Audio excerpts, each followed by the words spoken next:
সাবেক প্রধানমন্ত্রী ও BNP chairperson Begum Khaleda জিয়ার মৃত্যুতে শুক্রবার ২রা জানুয়ারি তৃতীয় ও শেষ দিনের মতো রাষ্ট্রীয় শোক পালিত হয়। এ উপলক্ষে দেশের সকল মসজিদ, মন্দির, গির্জা ও প্যাগোডা সহ সব ধর্মীয় উপাসনালয়ে বিশেষ দোয়া ও প্রার্থনার আয়োজন করা হয়। কিউব হোল্ডিংসের গল্পে সেই রেখাটি আঁকা হয়েছিল আজ থেকে ১ যুগ আগে।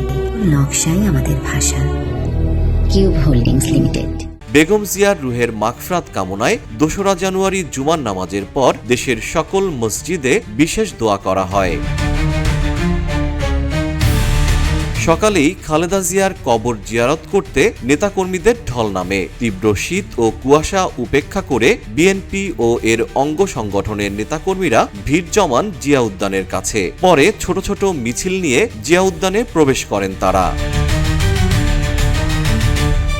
সকাল 10:30টার দিকে খালেদা জিয়ার নাতনি ও তারেক রহমানের মেয়ে জাইমা রহমান ও খালেদা জিয়ার ছোট ছেলে আরাফাত রহমান কোকোর স্ত্রী শর্মিলা রহমান সহ পরিবারের নিকট আত্মীয়রা জিয়া উদ্যানে যান। এ সময় তারা খালেদা জিয়ার কবরের পাশে দাঁড়িয়ে পবিত্র কোরআন তেলাওয়াত করেন।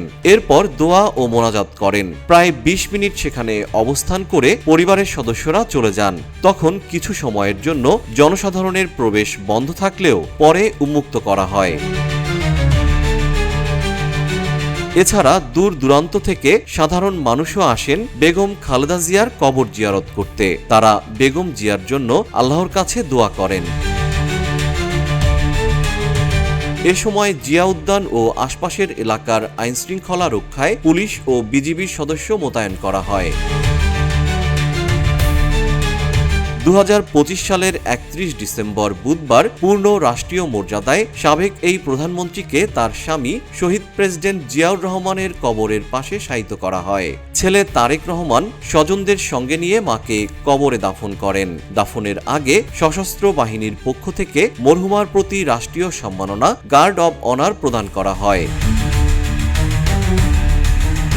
খালেদা জিয়া ২০২৫ সালের ৩০ ডিসেম্বর রাজধানীর এভারকেয়ার হাসপাতালে চিকিৎসাধীন অবস্থায় মারা যান। ৩১ ডিসেম্বর তার জানাজা ও দাফন সম্পন্ন করা হয়। তার জানাজায় দলমত নির্বিশেষে অগণিত মানুষ যোগ দেন।